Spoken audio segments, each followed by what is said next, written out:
오늘은 많은 60대 분들이 쉽게 지나치기 쉬운 그러나 매우 중요한 주제를 다루고자 합니다. 90%의 60대 분들이 이 쉬운 것조차 안 지켜서 자식들에게 안 좋은 소리를 듣는다는 사실 혹시 알고 계셨나요? 이 말은 결코 가벼이 넘길 수 없는 이야기입니다.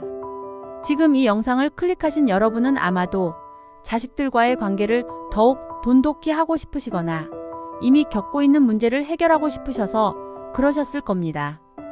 오늘은 이 문제를 어떻게 해결할 수 있는지 구체적인 방법을 하나씩 짚어보겠습니다. 각 항목마다 현실적인 조언과 함께 실제 사례를 통해 설명드릴 테니 끝까지 집중해 주세요. 먼저 나이가 들면서 우리 몸과 마음에 여러 변화가 찾아옵니다. 이는 자연스러운 과정이지만 자칫하면 이로 인해 가족과의 소통에서 갈등이 생길 수 있습니다. 예전에는 부모로서 가정의 중심이었고 내 말이 곧 법이었지만 이제는 자식들이 자신만의 생각과 가치관을 가지고 있습니다. 이러한 변화는 종종 충돌을 일으킬 수 있습니다. 예를 들어 과거에는 자식들에게 일방적으로 조언을 주던 방식이 이제는 자식들에게 부담으로 느껴질 수 있습니다. 자식들이 자신들의 의견을 존중받고 싶어 한다는 점을 이해하고 그들의 선택을 지지하는 태도가 필요합니다. 이를 통해 자식들과의 관계가 보다 긍정적으로 변할 수 있습니다. 그렇다면 어떻게 이런 변화를 받아들이고 적응할 수 있을까요? 첫 번째로 중요한 것은 자신의 생각을 고집하지 않고 열린 마음으로 자식들의 의견을 경청하는 것입니다. 예를 들어 자식들이 새로운 방식으로 문제를 해결하려고 할 때 그 방법을 존중하고 지지하는 것이 중요합니다. 이는 단순한 이해를 넘어 자식들이 부모님을 신뢰하고 더욱 가까워질 수 있는 계기가 될 것입니다. 두 번째로는 기술의 발전과 그에 따른 세대 간의 차이입니다. 오늘날의 젊은 세대는 스마트폰, 인터넷, SNS 등 디지털 기술에 익숙한 반면 60대 분들 중에는 이러한 기술을 다루는데 어려움을 느끼는 분들이 많습니다. 하지만 이런 기술들을 전혀 사용하지 않거나 거부감을 보인다면 자식들과의 소통이 원활하지 않을 수 있습니다. 자식들은 디지털 기기를 통해 정보를 얻고 소통하고 삶을 살아가고 있기 때문에 부모님이 이러한 기술을 어느 정도는 이해하고 사용하길 기대합니다.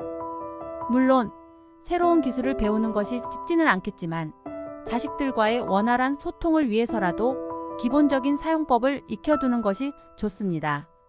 예를 들어 스마트폰을 이용한 문자 메시지 주고받기, 사진 찍기, 화상 통화하기 등은 어렵지 않게 배울 수 있습니다. 자식들이 보내오는 메시지에 간단히 답장을 하거나 손주들과 영상 통화를 하는 작은 일들이 자식들과의 거리를 좁히는 데 큰 도움이 될 것입니다. 더 나아가 자식들이 사용하는 소셜미디어나 메신저 앱을 배우는 것도 좋습니다. 이런 플랫폼에서 자식들과 소통하면 더 자주 안부를 묻고 일상을 공유할 수 있게 됩니다. 자식들도 부모님이 이런 기술을 배우려는 노력을 보이면 더욱 존경심을 갖게 될 것입니다. 그리고 이는 자연스럽게 부모님과 자식 간의 유대감을 강화할 것입니다. 세 번째로 건강관리의 중요성에 대해 이야기해 보겠습니다. 60대 이후에는 건강이 삶의 질을 결정짓는 중요한 요소가 됩니다. 하지만 많은 분들이 건강을 과신하거나 정기적인 검진을 미루는 경향이 있습니다. 자식들은 부모님의 건강에 대해 항상 걱정하고 있으며 부모님이 건강을 잘 유지하고 있다는 확신을 주길 바랍니다. 건강을 유지하는 데는 규칙적인 운동과 균형 잡힌 식단이 필수적입니다. 또한 정기적으로 병원을 방문해 검진을 받는 것도 빼놓을 수 없는 중요한 일입니다. 운동의 중요성을 강조하고 싶은데요. 나이가 들수록 근력과 유연성은 점차 감소하게 됩니다. 이를 예방하기 위해서는 적절한 운동이 필요합니다. 걷기, 수영, 요가 등 간단한 운동이라도 꾸준히 하는 것이 중요합니다. 또한 건강한 식습관을 유지하는 것도 필수적입니다. 특히 나트륨 섭취를 줄이고 채소와 과일을 충분히 섭취하는 것이 좋습니다. 이렇게 하면 혈압과 당뇨를 예방하고 전반적인 건강 상태를 유지할 수 있습니다. 정기적인 건강검진도 꼭 받아야 합니다. 간단한 혈액 검사, 혈압 체크, 그리고 필요한 경우에는 암 검진도 필수적입니다. 건강검진을 통해 조기에 문제를 발견하고 치료할 수 있다면 큰 병을 예방할 수 있습니다. 자식들은 부모님이 이런 건강관리에 신경 쓰고 있다는 사실을 알게 되면 안심하고 더욱 존경심을 갖게 될 것입니다. 네 번째로 경제적 자립의 중요성에 대해 살펴보겠습니다. 많은 60대 분들이 은퇴 후에 경제적인 문제로 인해 자식들에게 의존하게 되는 경우가 많습니다. 물론 자식들이 부모님을 도와드리는 것은 당연한 일이지만 부모님이 경제적으로 자립하고 있다는 사실은 자식들에게 큰 안도감을 줍니다. 이는 금전적인 문제뿐만 아니라 부모님이 스스로의 삶을 잘 관리하고 있다는 인식을 심어주기 때문입니다. 경제적 자립을 위해서는 은퇴 후에도 일정 부분 수입을 유지하려는 노력이 필요합니다. 예를 들어 파트타임 일을 하거나 취미를 살려 소득을 창출하는 방법도 고려해 볼 수 있습니다. 또한 자산을 관리하고 투자하는 방법에 대해 자식들과 상의해 보는 것도 좋은 방법입니다. 경제적인 문제는 매우 민감한 주제일 수 있지만 자식들과 솔직하게 대화를 나누고 함께 해결 방안을 모색하는 것이 중요합니다. 이런 투명한 소통이 자식들과의 신뢰를 쌓는 데 큰 도움이 될 것입니다. 또한 지출을 현명하게 관리하는 것도 중요합니다. 불필요한 지출을 줄이고 예산을 세워 관리하면 자식들에게 경제적으로 의존하지 않고도 안정된 삶을 유지할 수 있습니다. 이와 같은 경제적 자립은 자식들에게 부모님이 여전히 자신감을 가지고 삶을 살아가고 있다는 인상을 줄 것이며 자식들과의 관계도 더 긍정적으로 발전할 것입니다. 다섯 번째로 감정 관리의 중요성에 대해 이야기해 보겠습니다. 나이가 들면서 과거의 기억이나 경험에 대한 집착이 생기거나 작은 일에도 쉽게 화를 내는 경우가 많아집니다. 이러한 감정 변화는 자식들에게 스트레스로 다가올 수 있습니다. 따라서 자신의 감정을 잘 다스리는 것이 매우 중요합니다. 감정 관리가 잘 되지 않으면 자식들과의 관계에서도 불필요한 갈등이 생길 수 있습니다. 감정 관리를 위한 좋은 방법으로는 명상이나 취미 생활을 추천드립니다. 명상을 통해 마음을 차분히 가라앉히고 긍정적인 사고 방식을 유지하는 것이 중요합니다. 또한 자신만의 취미를 즐기면서 스트레스를 해소하는 것도 좋은 방법입니다. 예를 들어 음악 감상, 독서, 정원 가꾸기 등 다양한 취미 활동을 통해 마음의 안정을 찾을 수 있습니다. 자식들과의 대화에서도 감정적으로 대응하기보다는 냉정하고 이성적으로 문제를 해결하려는 노력이 필요합니다. 감정이 격해질 때는 잠시 대화를 중단하고 서로의 생각을 정리한 후에 다시 대화를 나누는 것이 좋습니다.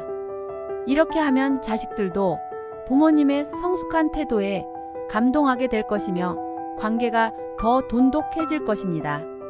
여섯 번째로 사회적 관계를 유지하는 것이 얼마나 중요한지에 대해 말씀드리고자 합니다. 은퇴 후 자식들에게만 의존하려 하기보다는 자신의 사회적 관계를 유지하는 것이 중요합니다. 친구나 동료들과의 만남을 통해 사회적 네트워크를 유지하면 자식들에게 과도한 부담을 주지 않으면서도 삶의 만족도를 높일 수 있습니다. 사회적 관계를 유지하는 방법으로는 동호회에 가입하거나 지역 사회에서 봉사활동에 참여하는 것이 있습니다.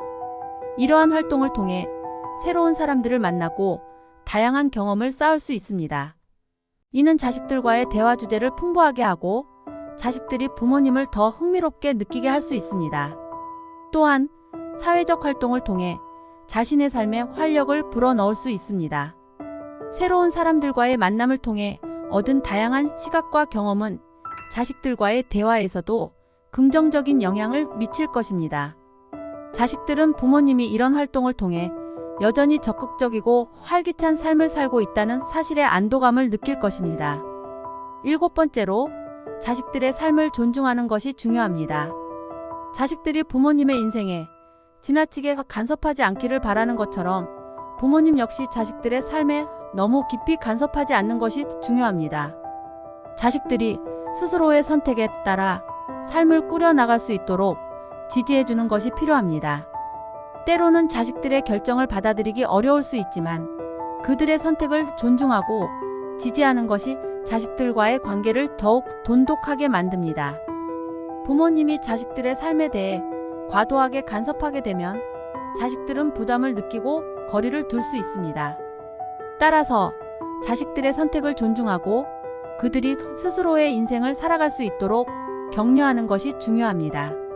자식들은 부모님의 신뢰를 받는다는 느낌을 받을 때 더 큰 책임감을 느끼고 부모님과의 관계도 더욱 가까워지게 될 것입니다.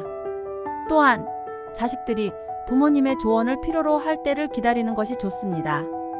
그들이 조언을 요청하지 않을 때는 불필요한 충고를 삼가고 그들이 스스로 문제를 해결할 수 있도록 지켜보는 것이 중요합니다. 자식들이 스스로의 선택에 따라 성공을 경험하게 된다면 그 과정에서 부모님에게 깊은 감사와 존경을 느낄 것입니다.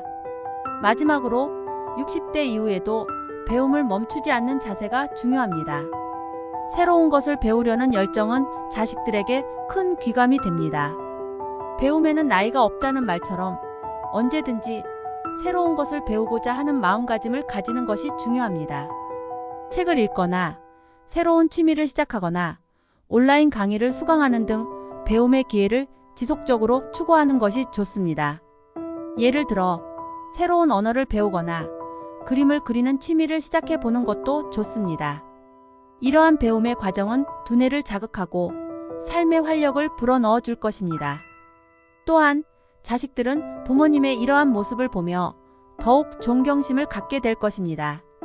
결국 부모님의 이러한 열정은 자식들에게 긍정적인 영향을 미치고 부모님과 자식 간의 관계를 더욱 돈독하게 만들어 줄 것입니다. 새로운 것을 배우고 도전하는 부모님의 모습은 자식들에게 큰 동기부여가 될 수 있으며 자식들 역시 부모님을 닮고 싶어 할 것입니다. 이제 마무리할 시간입니다. 오늘 말씀드린 내용들이 여러분에게 도움이 되었기를 바랍니다. 부모님과 자식 간의 관계는 매우 소중한 것이며 이를 더욱 돈독히 하기 위해 작은 노력들을 실천해 보시길 권해드립니다.